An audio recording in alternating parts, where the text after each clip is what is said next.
Okay, so here's where we left it yesterday, in this sort of state. And the first thing I'm going to do today is put a lanyard hole in. I don't know whether I'm going to need one or not, but if it's not there I can't use it. If it is, I don't have to use it. So I'm going to nip over to the drill and stick one in it. I'm going to put about I think this is about 6.5mm drill, for no other reason than it was the first one I picked up. It looked about the right sort of size. It's a moment of truth to see if my annealing worked, and yes it does. So, a little bit of jollop, that'll go through there nicely. And so I don't know whether I'm going to need one or not, but it's always nice to have just in case. I might want to hang it up somewhere in the kitchen. A little bit of cord or something or other, or even just on a hook. Because I've got a nasty feeling it's going to be too big for my cutlery drawer, or my knife drawer. Right, I'm just going to put a little countersink in it.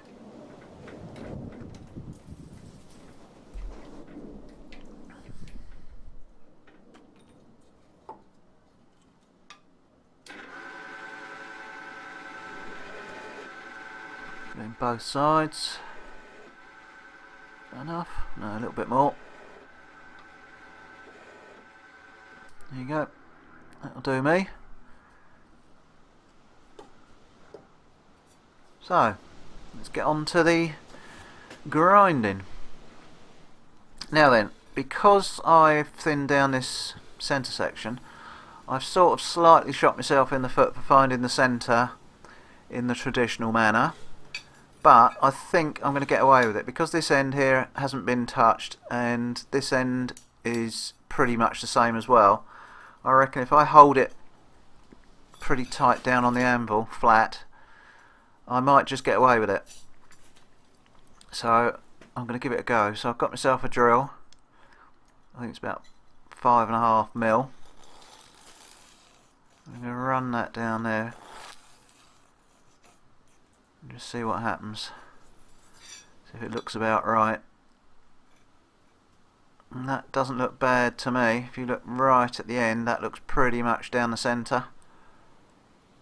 And then it looks like it wanders, but it's not. It's the steel that's wandering. The line's straight. So you can see where I've got to take it off and where I haven't. So, what I'm going to do first, because I haven't got particularly coarse belts on my belt sander, I'm going to clamp it to the vise, clamp it to the anvil, and use my big bertha just to get the worst meat off it. It's a good old Black & Decker. Another one of those tools when Black & Decker made good tools. God knows how old this is. It's all great big solid aluminium thing. It weighs a ton, even though it's aluminium. I think it's 9-inch grinder. It's pretty powerful, and it's perfect for jobs like this, tearing it off. So I'm just going to get the worst off like this. I will just checking the line, make sure I'm not going too far in any particular place. Yeah, I will at some stage invest in some coarser belts, but I've only got, I think they're 80 grit and 240, so way too fine for this sort of thing. I want to get probably some 36s to do the rough grinding, and then go on to say perhaps 60, 80, 120, 240, whatever, something like that. But that's in the future. So for now, just cool that out. It's getting a bit warm.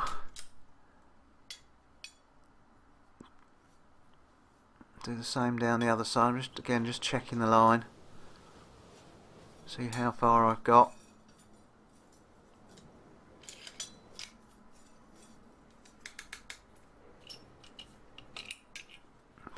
clamps on there.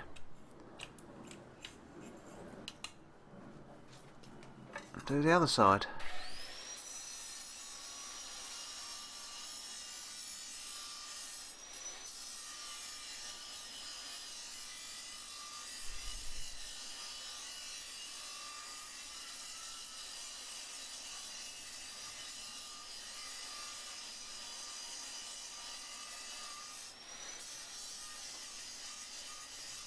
It's quite amazing how long it takes, even with a good coarse wheel on, to take much meat off. Again, just checking that line. Hate to ruin it by going way too far in one particular spot.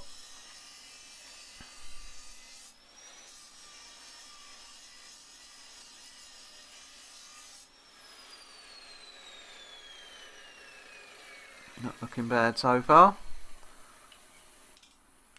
Just going to cool it out again. A little on the warm side. You can see I've just put a like a marker line across where I want to go up to, just so I've got something visual to go by with the grinder. Seeing where it needs a bit more, where it needs a bit less. Needs a bit more on this tip.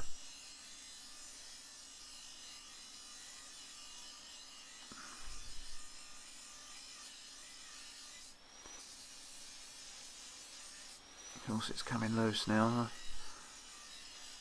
Gonna fall off in a minute, I think.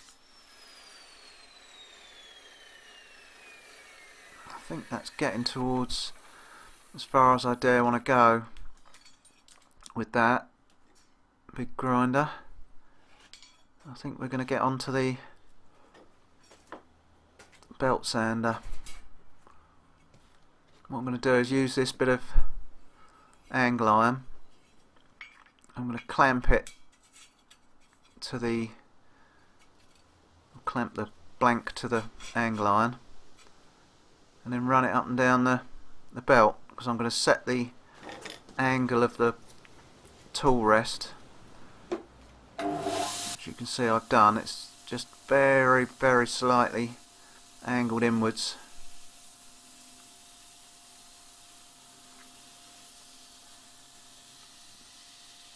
I'm just going to run it backwards and forwards across here. As you can see, that's a, I think these belts were pretty cheap and nasty. They were cheap, I know, but I thought they were from a pretty reputable company, but they're actually not much cop. I think so. This one's about an 80 grit, and it's sort of glazing up already. I have used it before now. This isn't brand spankers, but I know the material is quite, you can see there, it's working. So the material is quite tough, but even so you'd expect a belt to tear it off a bit more. I think these are probably like a woodworking belts really. I want to get myself some aluminium oxide ones, or no, no, these are aluminium oxide I think. Anyway, either the blue ones or go for the ceramics. But so these are all I've got for now. I didn't actually think I was going to use this belt sander very much, but since I made it, I've used it quite a lot. So it might pay me to actually invest in some decent belts. I'll use these up first. I have a million belts hanging about the place.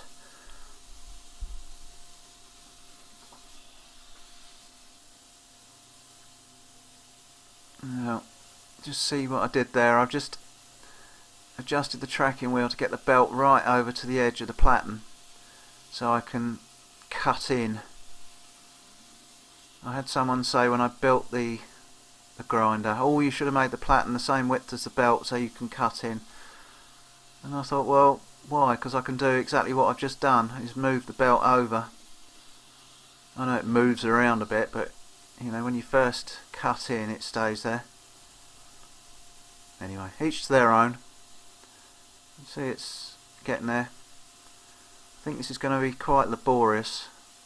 Just checking the line again, see how we're getting on. A bit more at that tip, I think. Yeah, so this is going to be quite laborious, I think, but please feel free to skip forward a little bit if you're getting bored of this. In fact, I think I'm getting a little bit bored of this. About time I turned it over to the other side, I think.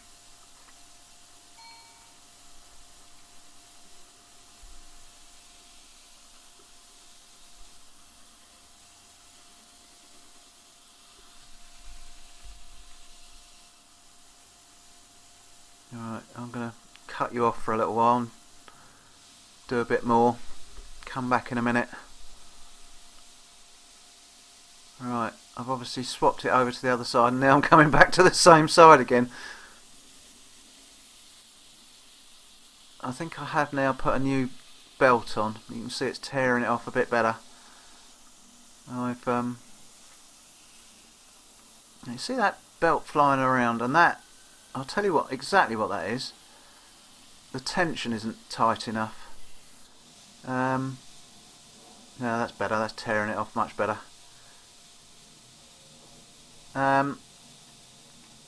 What's happened is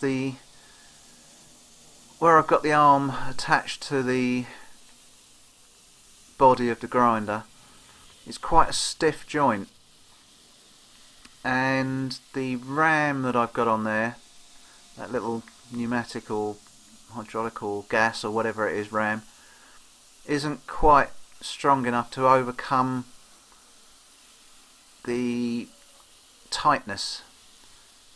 I'll probably notice in a minute and I'll push it up by hand. But if you just push it up by hand a little bit, it stops all that. So I think, there you go, I'm doing it now. What I'm going to have to do is try and free up the joint a little bit. You can see that's made all the difference, just pulling the tension on it. Yeah, so I'm going to have to free up that joint a little bit, or just keep pushing it out by hand. I think that's coming up quite nice. Makes all the difference putting a new belt on. Now just tracking it over again like I did before, just to cut in. Get a good cut in there.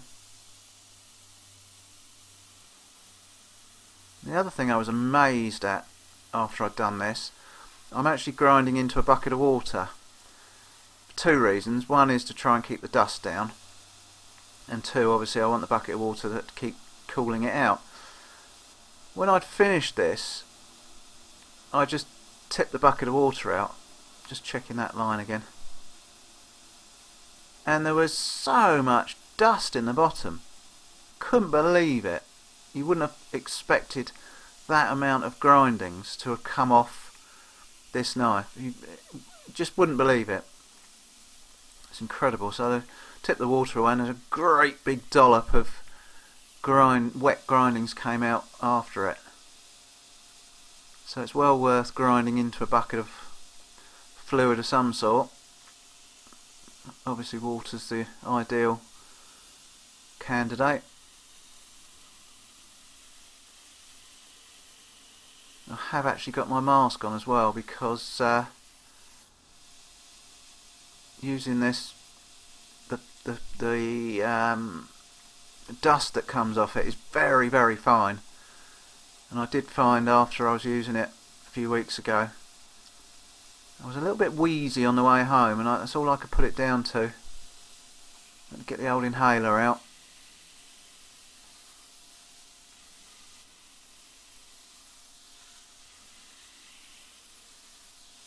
So again, I'm working quite a lot on one side.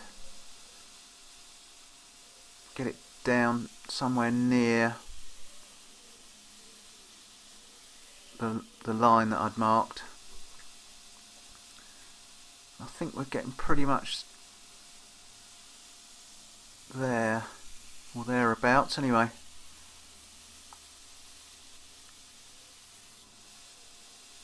You can see this is pretty time consuming because I haven't actually cut much out today. I normally cut a fair bit out. Just going to swap that round, put it on the other side.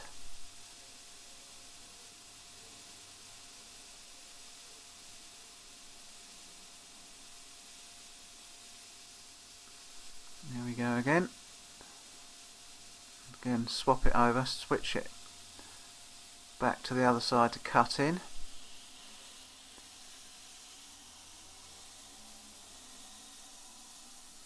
If I'm going to do many of these knives on a grinder like this, I will probably make a better jig, but for the time being this bit of angle iron's working a treat.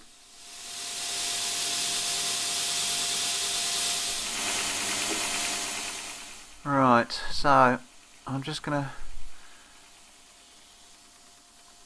do the handle bit. Just take a little bit of the roughness off of that. Obviously I'll be able to do some after the heat treat and temper, but I'll do as much as possible beforehand,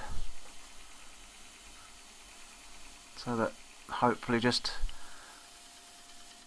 after it's treated it will just be a case of tidying it up. I don't want to spend too much time mucking about with it.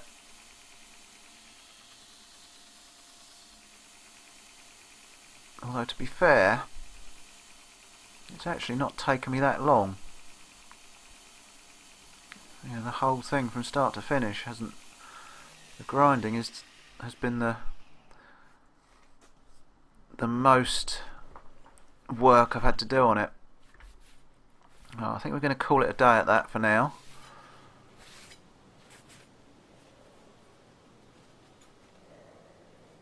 We've got it to a state I'm happy with to go ahead and heat treat. So I'm not going to do it in the forge. I decided that to try something different. I'm not going to do it in there. I'm going to do it in my forge in the van, in the truck, the gas forge. For no other reason than I've never done it like that before. So I'm just going to see if it'll go in first of all. I know the forge is fairly deep, but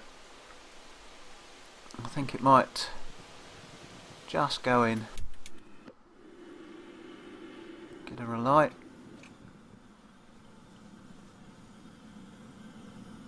Hang on to this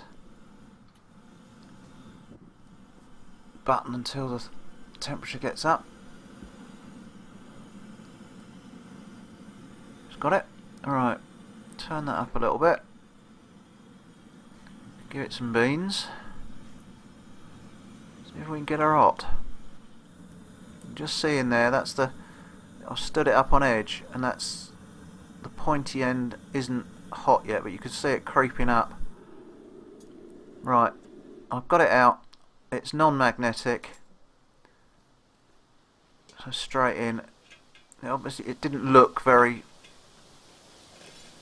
red there, or orange, but trust me, it was non-magnetic, and the camera makes things outside, or the, you know, orange outside isn't very bright. The oil's not really deep enough, so I've done the blade. I'll just do the handle. Not that the handle's very critical, but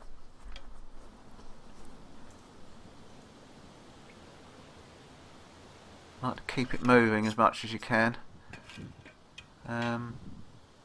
Otherwise the oil heats up around it and you don't get the full cooling. Right, so that's quenched.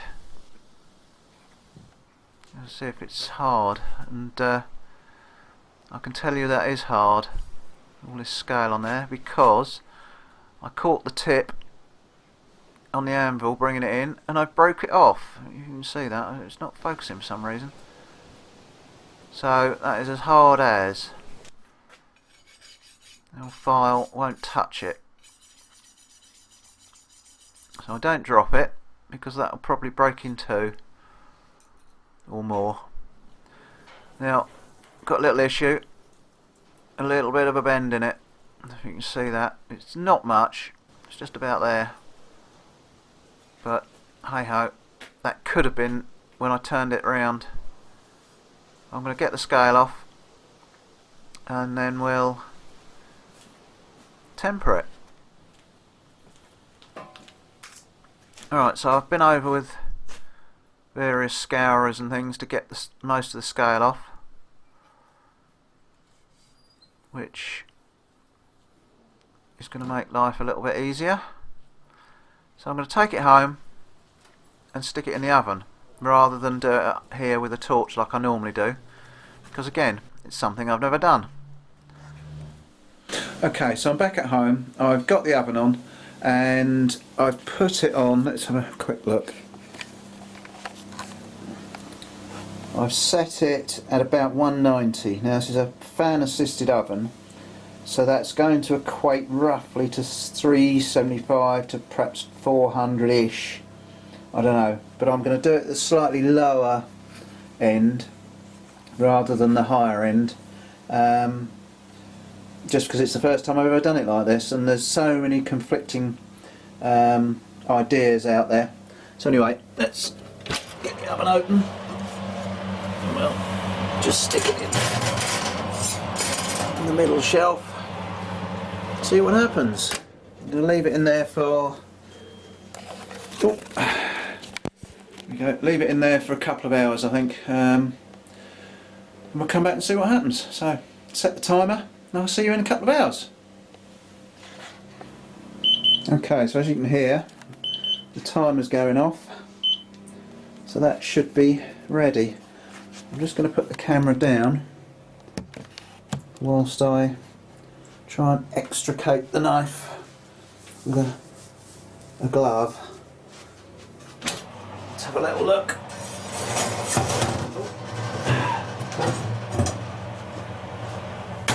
Okay, so it's not really, well, that's hot, got much of a brown on it yet, so what I'll do, I'm going to let that cool down and then stick that back in again. Alright, so I'm just going to let it cool up here. I was hoping that would be a little bit browner than that. So what I might do is I'll let it cool, then I'll turn the temperature up a little bit and try again. It has gone brown, but it's just not the colour I was quite hoping for. Anyway, I think we're getting there. So I'll come back once it's cooled and shove it back in again. Okay, so we've done another hour or so, a little bit higher temperature.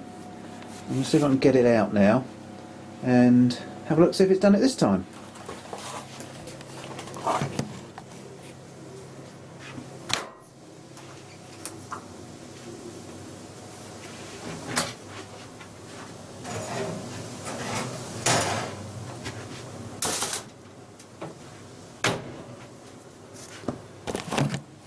Right, we've got a much better colour this time. Don't know if you can actually see that. It's quite dark in here now.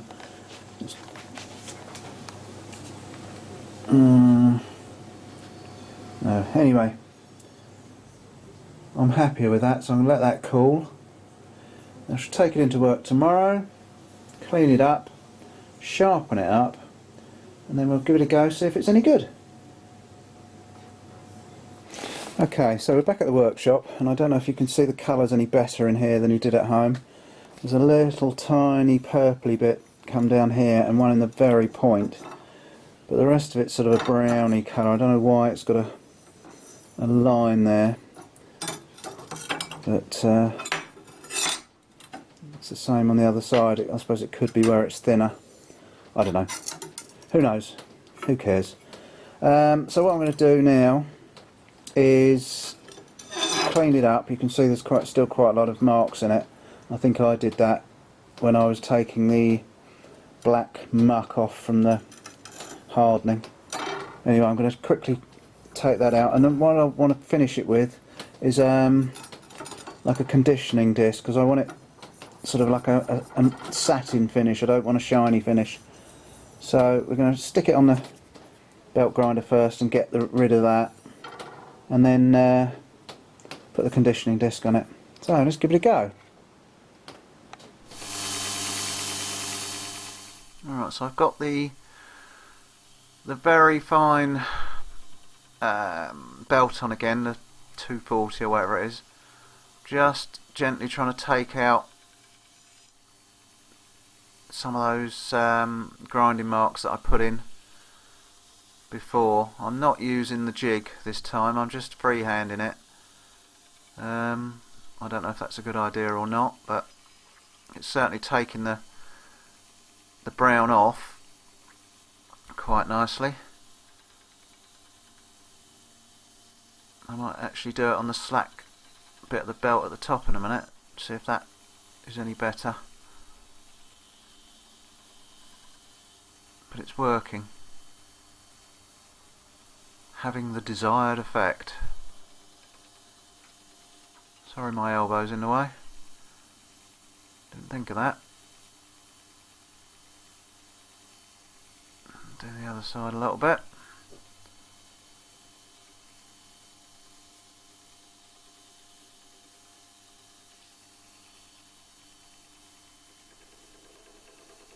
Do the spine.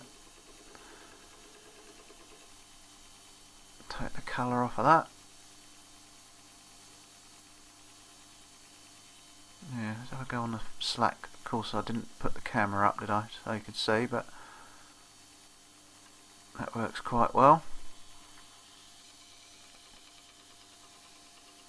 Just experimenting really. What works, what doesn't work. You know, at the end of the day, it don't matter. It's only an old rasp, and it's just a, you know, bit of fun. See what happens. It's all a learning curve.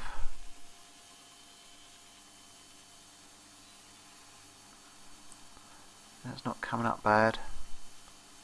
By the time I get the conditioning disc on that, just got a little nibble up near the point I want to try and get out.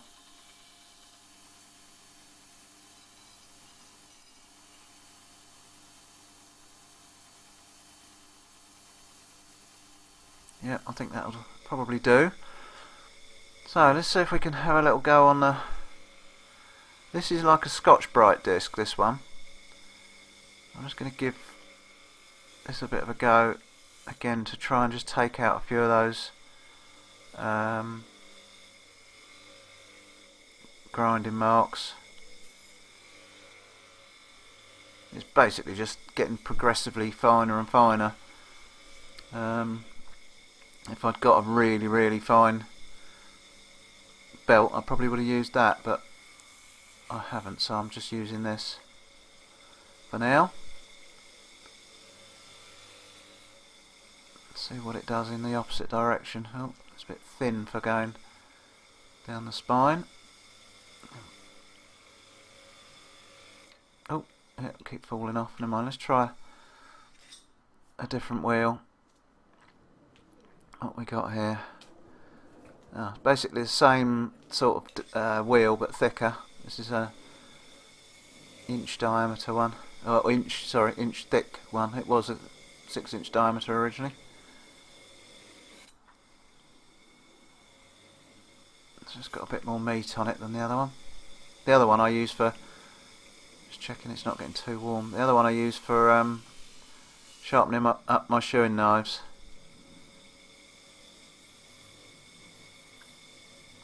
This one I just use as a sort of general purpose one.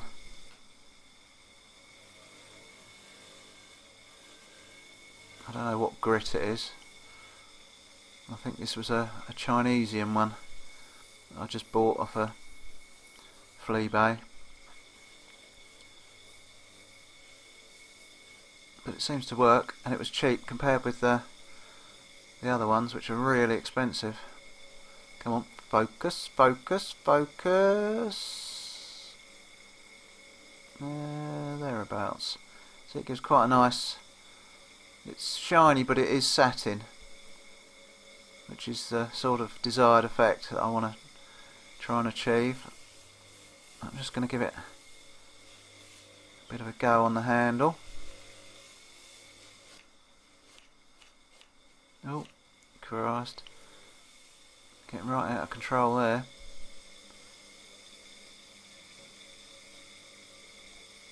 Just cooling it down a bit because it's just starting to get a little bit warm again. I don't really want to bugger up the temper.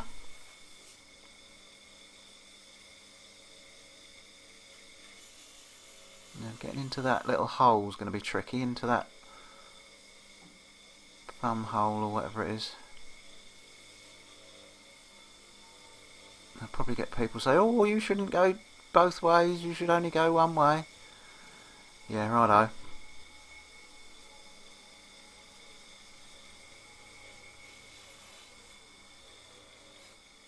So we're getting there. You can see that from even without getting a close-up look.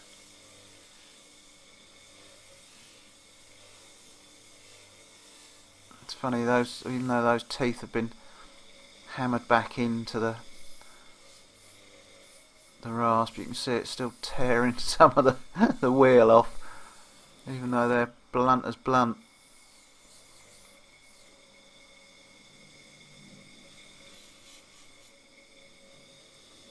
Get into that cutting.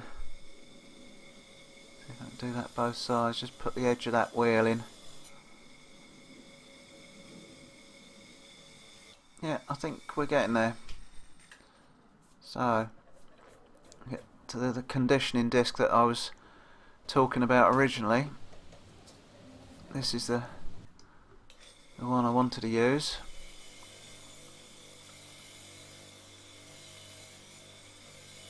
And again, I'm not exactly sure what this wheel is. I think this is a Scotch Brite wheel, but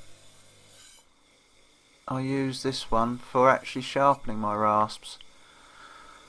For shoeing, I just give them at the end of the day, just give it sort of 1 or 2 stripes down the teeth, in both sides, and it really makes a difference. Just gives you a little bit of an edge for the next morning.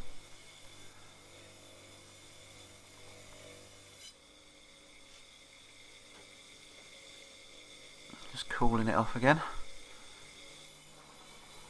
It's not getting horrendously hot, but I don't want to let it get anywhere near hot.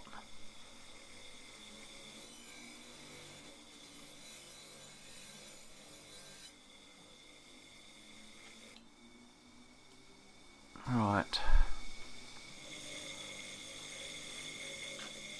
Just changing the camera angle. And I think I've zoomed in too much and it won't focus. Oh no, maybe it's focused. Yeah. You can see that's giving nice satin finish down there. It's sort of, yeah, it is satin, yeah. So it's still quite shiny, but it's not mirror, put it that way.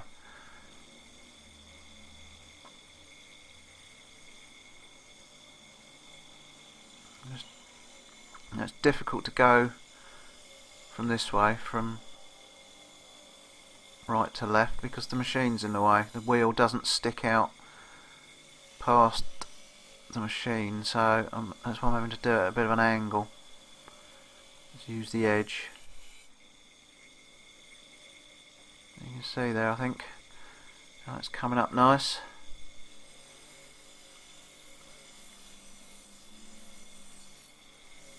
It's all preference, all this malarkey, you know. And again, like I said earlier, it's all trial and error, hit and miss, experimentation. That's how I like to work. You know, if you know the results all the time, then it's not as much fun.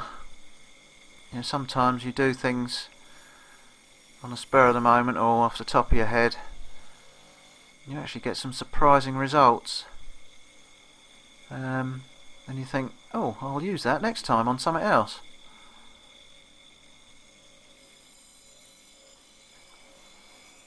So it's sort of or not rewriting the book, it's writing your own book, really. And there's bound to be people out there say, oh, you should be doing this, you should be doing that, you should be doing the other, but I'm not a knife maker. I don't make knives for a living. I'm not trying to make money out of it. This particular knife is purely for my own entertainment. This is for hacking stuff up in my kitchen when I'm cooking. So I really don't mind. Now look at that. I'm pleased with that. I like the results on that. You've still got the nice little bit of teeth marks still left there. Yeah, I like that. Like the handle. I like those marks where I hammered that back in to itself. Get those compressed teeth. Just gives it a bit of character. Same this side where those teeth are compressed in. A little bit on the different side. So, the next job, I'm going to have to put a little bit of an edge on it. It is, well, I can't call it sharp, but it's that way. So I'm just getting the oil stone out, and hopefully I'm just going to be able to bring a nice edge to that, because this is the fine side I'm using. Now again, I have never used an oil stone to sharpen a knife, so there's bound to be people out there going, oh, you should be doing this, you should be doing that. Yeah, again, whatever. This is my experiment. So if it don't work, I'll go and Google it.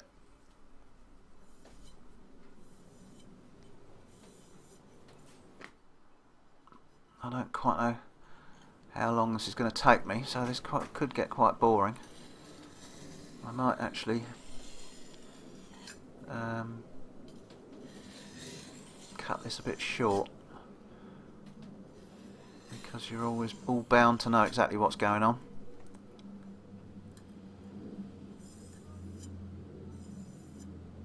Now there, I think I've taken a little bit, not quite enough of an angle. I think it needs to be a little bit steeper, like that.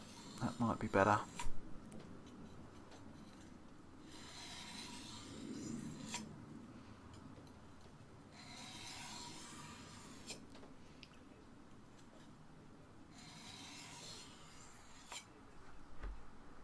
So, yeah, laborious, isn't it? Like watching paint dry. But then, the old saying goes, the end result is proportionate to the amount of time and effort put in. And I really want this to, because all my previous knives, you've probably realised, when I've made all but my pocket knives, I haven't bothered to sharpen them up razor sharp, because they're all just going to be ornaments. They're all stuck in drawers at home. But this one I actually want to use in my kitchen, so I want to get this one right, so I am going to put in the effort and the time.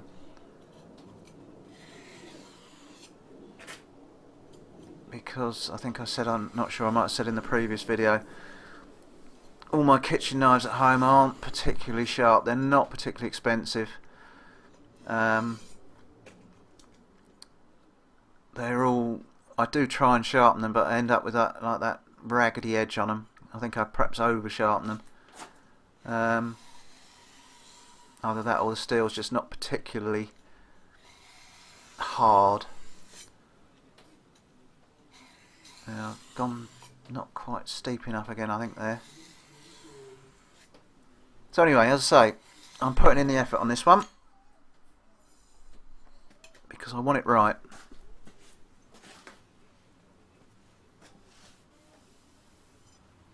Give it a little clean up and see how we get on.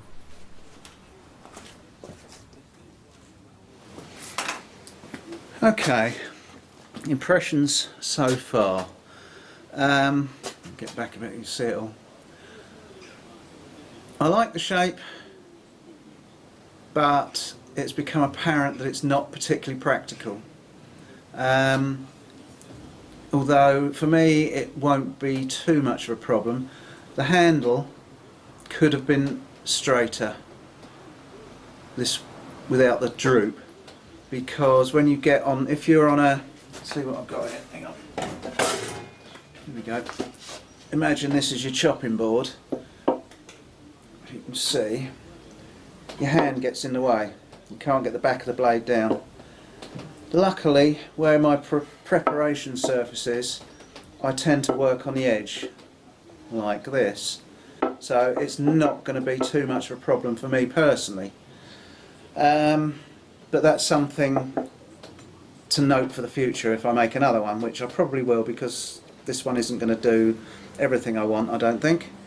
Get rid of that. What else? Doing it via mostly grinding rather than forging is, I think, actually in some ways easier.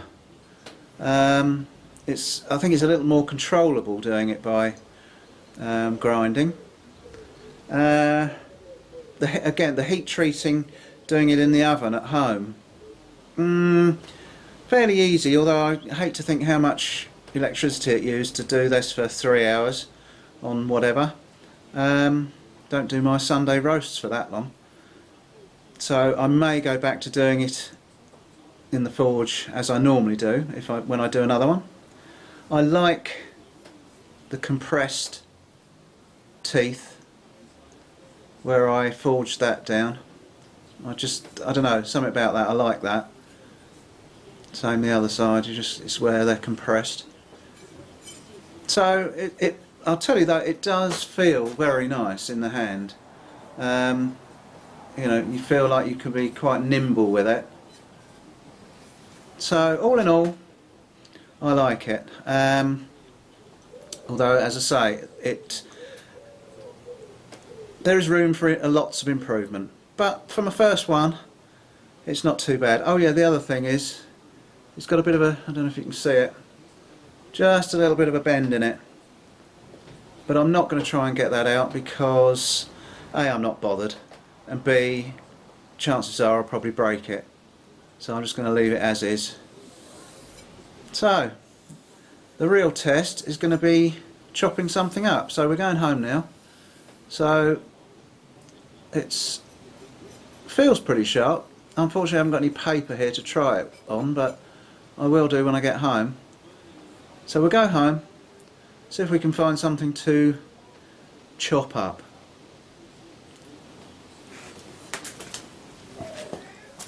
Okay, so I just got home. I've just been out in the garden and picked myself a little mini cucumber and a carrot, and we're going to see how they get on. Let me just move this out of the way, out the toaster, that's getting in the way. So you can see what I was on about with, I work off the edge of the work surface. This is where I work, and so whenever I'm cutting it's usually with my hand off the edge, so it's not a major problem that this handle's down, but I must admit on the next one I will put a straighter handle on. So let's see. Oh yeah, makes very light work of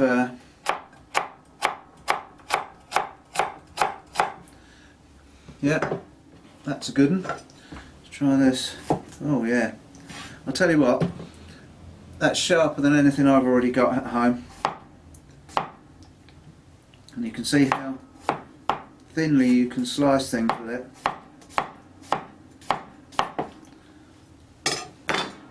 Wafer thin. Yeah, really nice. So I'm pleased with that. That will go in the knife drawer, and I will be using that on a regular basis. So yeah, it works. As I say, it needs some improvements, or some improvements can be made, but there you go. Lovely. So, thanks for watching, and keep a lookout, because I'm sure there will be another one of these on the go in the not too distant future. Thanks for watching.